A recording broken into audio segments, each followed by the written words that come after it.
Hi friends, welcome back to Rudrabhiruchi channel. అందరు బాగుంటారు friends. నేను కూడా చాలా అంటే చాలా బాగున్నాయి. ఇవాళ ఎంతో టేస్టీ దూద్ పేడ అది ఎలా చేయాలో చేస్తా. అది ఓన్లీ మిల్క్ పౌడర్, పాలు, నెయ్యి దాంతోనే చేస్తాను. నేనైతే ఒక 2 స్పూన్స్ గీ వేసుకున్నానండి. గీ వేసుకున్నాక దాంట్లో నేను 1 కప్పు పాలు పోసిన, అంటే కాచి చల్లార్చి పెట్టుకున్న పాలు పోసిన. దాంట్లో 1 కప్పు మిల్క్ పౌడర్ కూడా వేసుకుంటున్నా.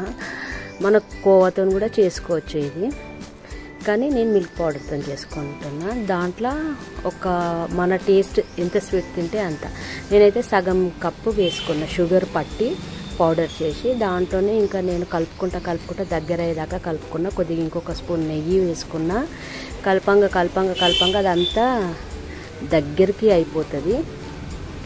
ఇంకా దగ్గరికి అయితే మనం చల్లార్చి పెట్టుకున్నాక కొద్దిగా చేతులకైతే నెయ్యి అప్లై చేసుకొని చిన్న ముద్దల్లాగా మనకి ఎంత సైజు అంటే అంత సైజు పేడ టైపు చిన్న ముద్దల్లాగా చేసుకోవాలి. టేస్ట్ అయితే సూపర్ ఉంది ఫ్రెండ్స్. నచ్చితే మీరు కూడా చేసుకోండి. ఇంట్లో ఈజీ వేలా చూపిస్తున్నా. ప్లీజ్ నా ఛానల్ని సబ్స్క్రైబ్ చేసుకోండి. నా వీడియోస్ అన్నీ చూడండి ఫస్ట్ నుండి లాస్ట్ దాకా. నచ్చితే లైక్ చేసుకోండి ఫ్రెండ్స్. చాలా టేస్ట్ అవుతుంది. చూడండి, మాకైతే చాలా టేస్ట్ అయింది. నోట్లు వేసుకుంటే ఇట్లా కరిగిపోతుంది. మా హస్బెండ్ టేస్ట్ చేస్తుండే. Boy friends.